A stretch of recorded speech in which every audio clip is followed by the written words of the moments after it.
Mesdames et messieurs, bonjour, bonsoir et bienvenue dans votre univers littéraire sur Dash Télévision. Vous le savez, quand on ouvre cette porte, eh bien, nous recevons un auteur et avec lui, on essaie de revenir sur un ouvrage qu'il a commis et il revient justement en long et en large sur des questions essentielles contenues dans cet ouvrage. Et pour cette édition, nous parlerons d'un sujet bien particulier, de l'éducation des enfants. On le dit souvent, faire des enfants, c'est bien, mais assurer leur éducation, c'est encore mieux. C'est ce qu'illustre de manière perspicace André-Marie Abazé dans son dernier ouvrage, Le guide du parent de A à Z, réussir l'éducation de votre enfant. Un ouvrage de 190 pages qui revient sur une méthode assez particulière, une approche assez novatrice dans l'éducation des enfants. Que dit l'auteur ? On va aller à sa découverte, mais avant, je vous prie d'écouter la biographie de l'auteur présentée par Marie-Yvonne Demont.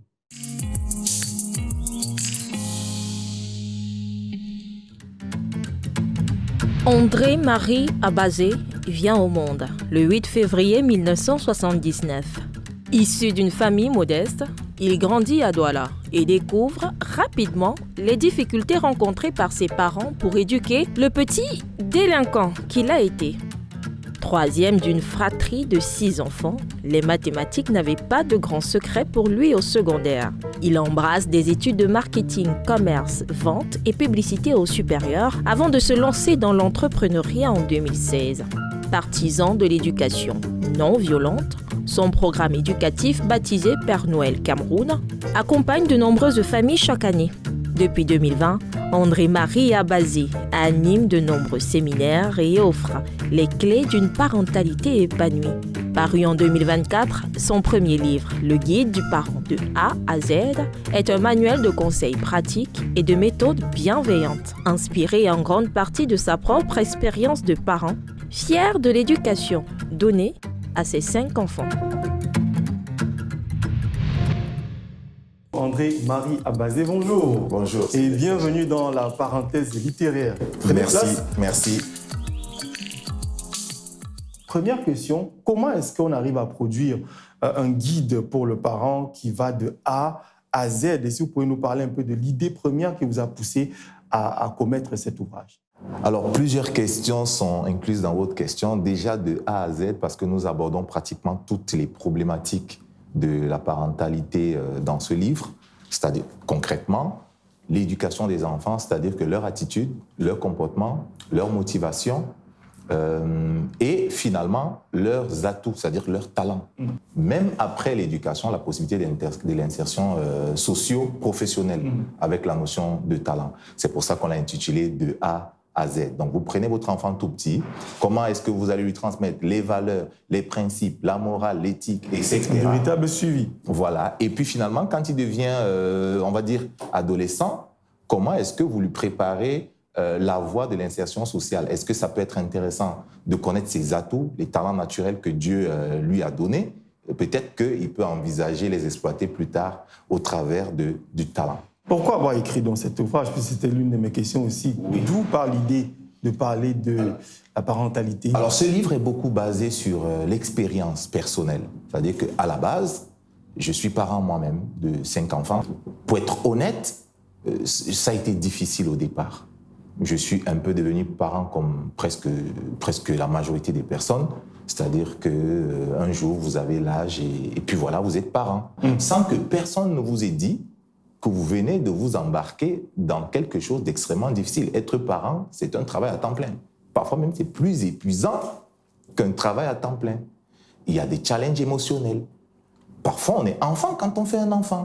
La majorité des parents, vous allez remarquer, se ratent sur les premiers enfants et essayent de corriger chez les suivants de l'expérience qu'ils ont eue des premiers. Premier, c'était comme un test. Et Voilà. C'est dommage. dommage qu'on en soit à tester sur des humains.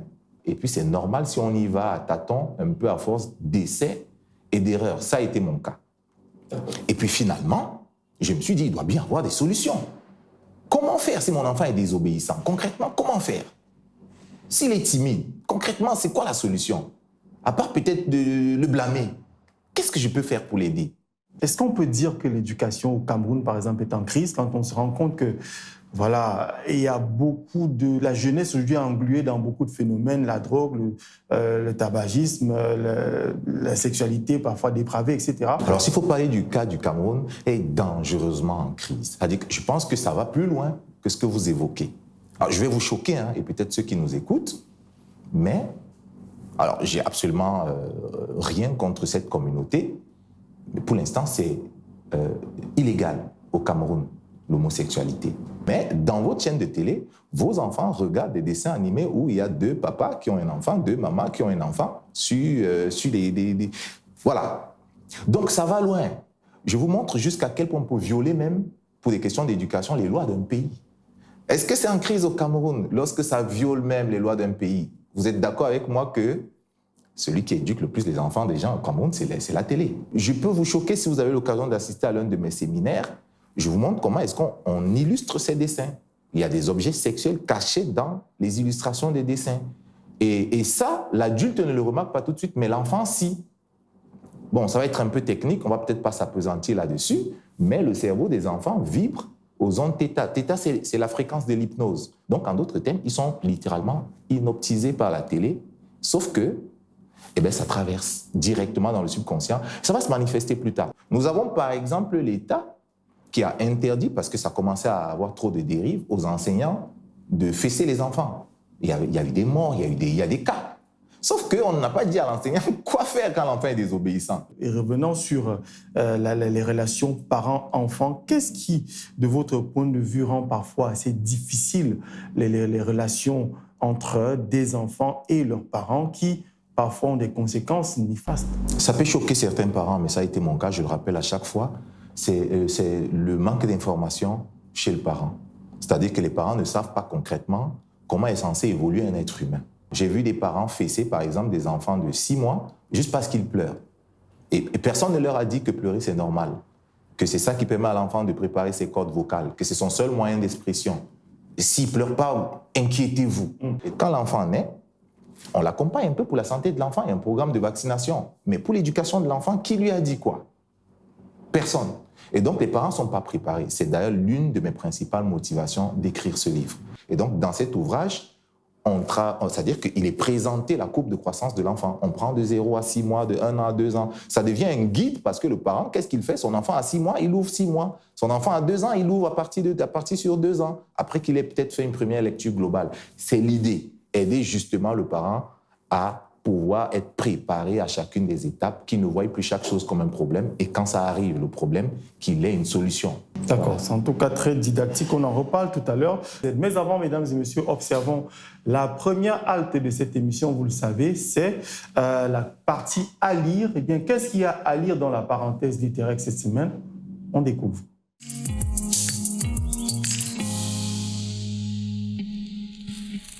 L'ouvrage Problématiques et défis de l'éducation au Cameroun, écrit par un autre André Marie, cette fois-là André Marie Manga.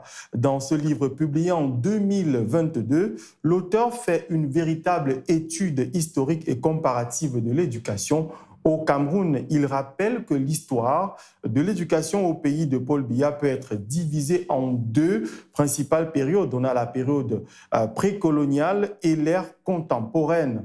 En gros, il souligne que le concept d'éducation chez nous, comme dans de nombreux pays africains, a été fortement marqué par l'utilisation des langues étrangères dites officielles et la multiplicité de disciplines scolaires. Le paysage éducatif présente des clichés en déphasage avec la volonté de former l'Africain à ses propres réalités.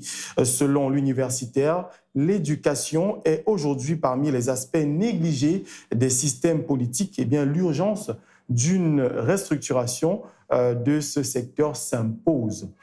Autre ouvrage à lire cette semaine, on parle de l'éducation au Cameroun entre crise et ajustement. Cet ouvrage de 212 pages écrit par Innocent Fosing procède à la mesure des paramètres du développement éducatif, de rendement scolaire et les possibilités d'insertion des jeunes après études dans le tissu économique national. L'auteur Innocent Fosing, justement, met sur surtout un accent sur la période d'ajustement économique au Cameroun. Ensuite, il extrait des enseignements de politique éducative dans une perspective d'engagement du système éducatif, dans une dynamique également de contribution réelle au processus de développement économique et social du Cameroun. Ouvrage paru en 2014 aux éditions L'Harmattan. Et on termine avec un autre ouvrage, celui du docteur Thomas Gordon, « Éduquer sans punir ». L'ouvrage a pour mission d'amener ces enfants à modifier leur comportement sans avoir recours ni aux punitions, ni aux récompenses, mais en les responsabilisant. L'auteur élabore des conseils fondés sur des études de cas. Eh bien, pour le psychologue américain, même si les méthodes d'éducation ont changé, la discipline reste la préoccupation première des éducateurs. Il souligne que l'autodiscipline apporte une plus grande satisfaction aux parents et réduit justement les troubles physiques et psychologiques chez les enfants. Cette autodiscipline argumente également l'auteur l'estime des enfants, leur sens de l'initiative ainsi que leur réussite sociale et scolaire. Voilà donc les 3 ouvrages en lien avec l'ouvrage fil rouge de cette édition qu'on pouvait vous présenter, mesdames et messieurs.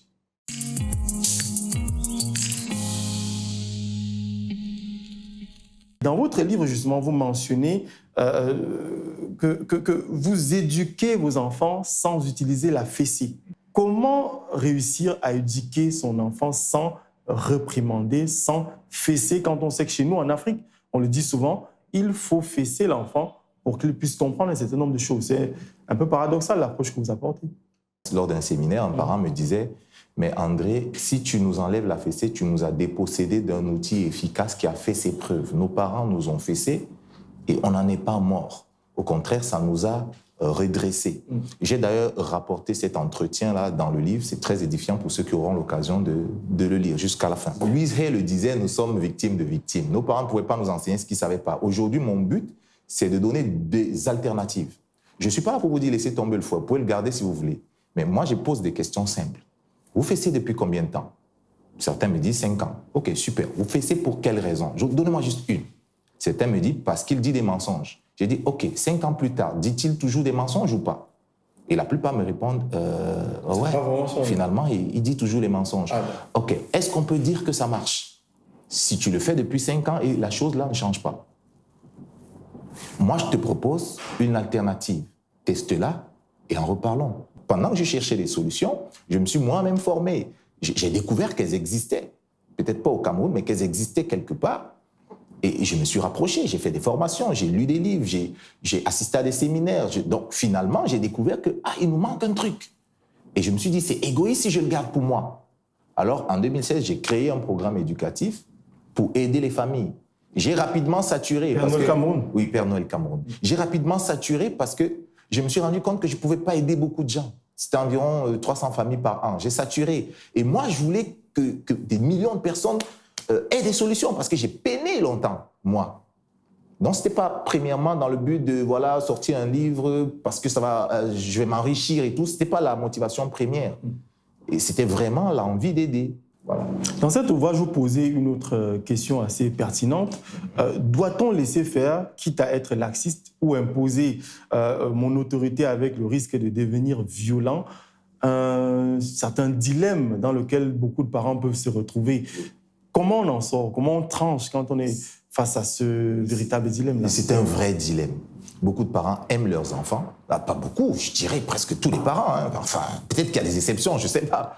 Et ils n'aiment pas les fesser en réalité. Ils n'aiment pas les punir. Ils sont parfois ceux qui souffrent le plus quand ils le font. Et certains parents même vont jusqu'à demander pardon après. Certains parents peuvent fesser leurs enfants. On se rend compte des conséquences de la fessée. Certains parents peuvent fesser leurs enfants juste parce qu'ils ont été trop stressés au boulot. Et après, ils réalisent que, merde, c'est parti, c'est fait. J'ai gaffé. Donc, généralement, les parents n'aiment pas le faire. Ils le font que parce qu'ils ont l'impression que s'ils ne le font pas, ce laxisme-là va juste mener à la catastrophe. Et je suis d'accord avec eux, ils ne peuvent pas laisser faire. Sauf que, en fessant, ils découvrent qu'ils sont en train non seulement de pratiquer de la violence sur leur enfant, mais de former un violent. En réalité, je dis souvent, les enfants ne doivent pas être... bon, ça choque, hein. ne doivent pas obéir aux parents. Le mot est fort. Les enfants doivent coopérer. C'est-à-dire que les enfants doivent aller dans la direction du père parce que c'est dans leur propre intérêt. C'est ça l'idée de coopération. Alors que obéir, c'est juste faire ce que le parent veut et parfois c'est dangereux. C'est rare, mais parfois c'est dangereux. Et puis si vous avez un enfant obéissant, vous allez remarquer, les personnes qui réussissent le plus vont vous dire non, ils n'ont pas voulu suivre cette voie. Ça, c'est une autre façon de dire j'ai été désobéissant. Je voulais suivre la musique, mon père ne voulait pas, j'ai dû partir parfois à l'insu. Ça veut dire être désobéissant. Donc, être totalement désobéissant, c'est aussi parfois le signe d'un manque d'ambition. D'autres problématiques qui sont soulevées, comme rentrant toujours dans la parentalité, comme les enfants qui donnent naissance à des enfants. C'est-à-dire qu'il y a cet aspect de donner de mettre au monde un enfant de manière, c'est assez tôt, ça arrive souvent de manière précoce et tout. N'est-ce pas aussi là l'un des véritables problèmes qui peut expliquer aujourd'hui qu'un enfant ne peut pas facilement éduquer un autre enfant et on se retrouve dans les conséquences qu'on citait tout à l'heure? C'est l'un des problèmes, mais ce n'est pas le problème majeur. Je le dis pourquoi? Parce que la plupart des enfants qui donnent naissance à des enfants sont éduqués par les parents des enfants en question, c'est-à-dire que par les grands-parents. Donc, ce n'est pas tant que ça, ce mineur de 13 ans, 12 ans, 14 ans, qui véritablement éduque son enfant, parce que généralement, lui-même, il ne se prend pas en charge encore. Il est lui-même encore sous la charge des parents. Donc, l'enfant va venir au monde généralement dans la maison des parents, donc des grands-parents. Ce n'est pas trop la principale cause du manque de la mauvaise éducation. Même si ça va finalement impacter. La principale cause, c'est la non-préparation du parent. Dans un certain sens, les adultes sont les enfants. OK, ta fille de 18 ans vient de faire un enfant. Disons que c'est un enfant. Toi, tu en as 40. Qu'est-ce que toi, tu sais de plus qu'elle de 18 ans? C'est la véritable question. Généralement, pas grand-chose sur les questions d'éducation. Tu sais grande chose sur les questions académiques, scolaires, politiques, professionnelles, plein de choses. Mais sur les questions d'éducation, généralement, pas grand chose. Avec des exemples concrets, quelques-uns, moi j'aime les exemples, en gros, de quoi il s'agit quand vous parlez de parentalité positive, ça renvoie à quoi? Dans la parentalité dite positive, on vous dit comment arriver à éduquer votre enfant sans qu'il n'ait connu les traumatismes ni les abus. C'est le but. Comment arriver à vos fins? Parce qu'au final, c'est vous qui définissez le modèle éducatif de votre famille. Comment arriver donc à vos fins? Donc, on ne change pas du tout l'objectif du parent, sans avoir, à violer les droits des enfants et en gardant un enfant motivé. Comment arriver à ce compromis? C'est ça la parentalité positive, en gros. Alors, on ne va pas y arriver sans avoir quelques outils, sans avoir quelques substitutions, sans avoir quelques outils, quelques mécanismes, sans comprendre d'abord même ce qui se passe dans la tête de l'enfant. Parce que dans le livre, il y a toute une partie sur comprendre le raisonnement et les sentiments des enfants. Toute une partie. Qu'est-ce qui le motive même à le faire? Comment voulez-vous régler un problème que vous ne comprenez pas? Qu'est-ce qui motive un enfant, par exemple, à partir de 14 ans, de se confier à ses amis plutôt qu'à ses parents? D'accord. On va poursuivre les échanges tout à l'heure. Merci d'être avec nous ce jour, André-Marie Abazé. On va aborder la deuxième halte de cette émission. L'actualité littéraire, c'est la rubrique vient de paraître. À tout de suite.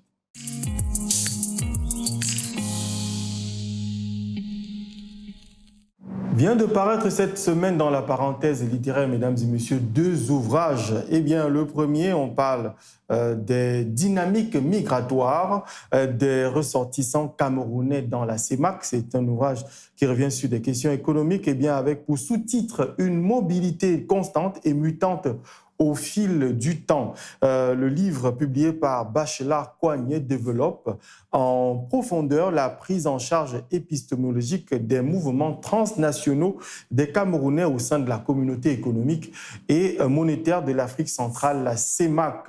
Le spécialiste des relations internationales structure l'ouvrage en 3 strates. Premièrement, l'étude des déterminants, puis l'analyse des stratégies déployées et enfin, il souligne les enjeux et perspectives pour la CEMAC. On peut donc retenir que cette mobilité transfrontalière est un phénomène structuré et entretenu au fil des années. Également, sa survie résulte à la fois des stratégies interétatique à fort impact économique et politique. Et puis, deuxième ouvrage dans cette édition, l'Afrique et l'intelligence artificielle vers un avenir durable et innovant.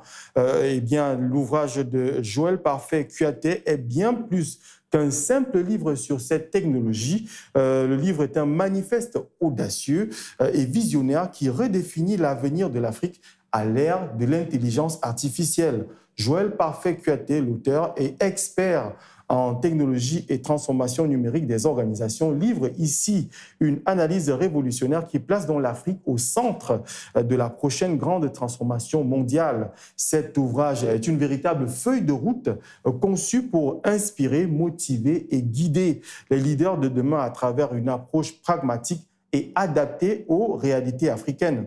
À travers des exemples concrets, l'auteur prouve que l'Afrique ne doit pas seulement être spectatrice, mais bien actrice de l'innovation technologique mondiale à travers l'intelligence artificielle.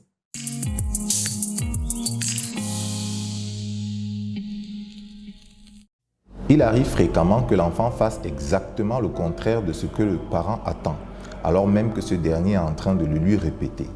C'est l'un des principaux défis que rencontrent les parents. Il m'arrive parfois de rire de la tête que font les parents quand je leur dis qu'il n'est pas bon que les enfants soient désobéissants. Ils me regardent en ayant l'air de dire « mais il est fou ce type ». D'ailleurs, ma femme et moi ne sommes pas tout à fait d'accord sur ce sujet. Elle exige désobéissance et ne comprend pas vraiment que je dise que la désobéissance soit un signe d'intelligence. Que ce soit la preuve que l'enfant apprend à raisonner et à comprendre où sont ses propres intérêts et pas seulement ceux du parent. Bien, c'est un fragment pour ouvrir cette dernière partie qu'on a écoutée à la 52e partie de l'ouvrage. On se rend compte que des gens vous traitent souvent de fou, André-Marie Abazé. C'est un anticonformiste, finalement. On va dire. Vous savez, tout ce qui est nouveau est traité comme ça. La parentalité positive, entre guillemets, n'en est qu'à ses balbutiements en Afrique. Donc, c'est normal. Ce qui est intéressant, c'est les retours après avoir essayé. Est-ce que l'éducation n'est pas contextuelle également, André-Marie Abazé? On le dit souvent que c'est mieux d'être éduqué dans un biotope assez précis, mais vous exportez dans votre ouvrage des méthodes comme la méthode Ikigai des Japonais pour stimuler l'imagination. Plus que ça même, le contexte est encore plus fermé que ce que vous évoquez. Il n'est pas seulement africain, ni camerounais, il est familial. Chaque famille, de façon individuelle, a ses propres valeurs. Chaque parent a l'idéal qu'il veut pour ses enfants. Et le but de ces livres, c'est de permettre à chaque parent d'arriver à son idéal. Limite, c'est personnalisé. Certains parents sont très intéressés de l'ambition, c'est-à-dire les enfants ambitieux qui vont faire des choses, qui vont marquer leur époque et tout ça, des enfants qui sont brillants à l'école. D'autres parents sont plutôt à cheval sur les valeurs, l'éthique, la morale, l'humilité, ce genre de choses. Certains sont plutôt très, très, très regardants sur des questions spirituelles. La religion, ce genre de choses. Chacun ses valeurs. Oui, l'éducation est contextuelle. Et pour le cas de l'ikigai que vous soulevez, je vous ai dit, c'est le guide du parent de A à Z. Ce n'est pas réellement pour l'éducation. C'est pour la détection du talent. C'est pour les formes d'intelligence. Donc, c'est une méthode qui permet de savoir quelle est votre forme d'intelligence. Comment Dieu vous a créé, quel atout il vous a donné. Disons que l'ouvrage Le guide du parent de A à Z a été séparé aux éditions Le Lys Bleu. Oui. En France. Oui, en France. Pourquoi avoir choisi la France pour éditer? C'est une très belle question. Le but premier pour moi, c'était de toucher le maximum de personnes, d'aider le maximum de parents. Ça va vous surprendre, mais ces réalités ne sont pas que camerounaises. Et je ne voulais pas limiter l'exposition du livre à ce seul pays. Donc il y a en Papouasie-Nouvelle-Guinée. Il y a même des gens en Occident qui ne sont pas d'accord de la façon dont les choses sont faites, mais qui n'ont pas de solution. Il y a beaucoup. D'ailleurs, l'éditeur qui est français, il est très touché par ce livre. Et le livre connaît une très, très grosse exposition à l'étranger. Au Cameroun, je me bats même pour qu'il soit présent. D'accord. Et où vous trouvez ça en passant? Oui, vous pouvez trouver le livre d'abord sur le Lys Bleu, vous l'avez dit. Mais il suffit de taper mon nom sur Google, André-Marie Abazé, et vous allez voir, il est distribué partout dans le monde. On sait, pour sortir, vous êtes le promoteur, on l'a dit, de Père Noël Cameroun. Père Noël Cameroun, c'est un programme d'appui éducatif et de suivi comportemental. C'est-à-dire que nous venons en appui à l'éducation que le parent lui-même met déjà en place. Nous organisons pas mal d'événements. Nous travaillons avec des parents qui s'intéressent, qui se préenregistrent, entre guillemets, et nous les accompagnons tout au long de l'année pour régler les problématiques particulières liées à leur cas, à leurs enfants, pour les aider à le faire, toujours sans violence, pour les aider à y parvenir. Et donc, nous organisons des journées éducatives, des journées récréatives, des ateliers, des séminaires et pas mal d'activités comme ça. La prochaine en date, ce sera un séminaire. Nous pensons le faire sur février. Nous avons fait une étude sur 10 000 familles pendant 6 mois. 23 personnes ont travaillé dessus. Et nous avons remarqué, au travers de cette étude documentée, que beaucoup de parents pensent qu'ils peuvent confier l'éducation de leurs enfants aux nounous. Vous ne pouvez pas confier l'éducation de vos enfants à votre nounou, même si elle est correcte, parce qu'elle n'a pas les mêmes valeurs que vous, elle n'a pas les mêmes standards d'éducation que vous. Peut-être que vous voulez des enfants plus brillants qu'elle, ou alors des enfants plus ambitieux qu'elle, ou des enfants plus spirituels qu'elle. Vous ne pouvez pas confier l'éducation de vos enfants aux enseignants, simplement parce que les enseignants connaissent les mêmes problèmes que vous. Vous ne pouvez pas confier l'éducation de vos enfants, enfin, à la télévision. C'est le plus vicieux des trois. Parce que malheureusement, les dessins animés viennent d'ailleurs d'Occident, vous le disiez, où les principes sont différents en Afrique, où même ce qui est légal là-bas, parfois certaines choses sont illégales ici, et donc vous ne pouvez pas confier l'éducation de vos enfants à quelqu'un qui ne connaît même pas vos valeurs et qui ne respecte même pas les lois de votre pays. Donc mon conseil, c'est si vous ne pouvez pas vraiment, confiez l'éducation de vos enfants à ces trois, il ne reste que vous. Confiez l'instruction à qui vous voulez, mais l'éducation, c'est votre job. D'où le guide du parent de A à Z. Merci André-Marie Abazé d'avoir été avec nous tout au cours de cette édition de la parenthèse littéraire. On espère que ces conseils ne sont pas tombés dans des oreilles de sourds. Eh bien, mesdames et messieurs, merci également à vous d'avoir été à l'écoute, ou bien d'avoir regardé cette autre édition. Prenons rendez-vous pour une autre édition, mesdames et messieurs. Entre-temps, comme vous le savez, lisez des livres.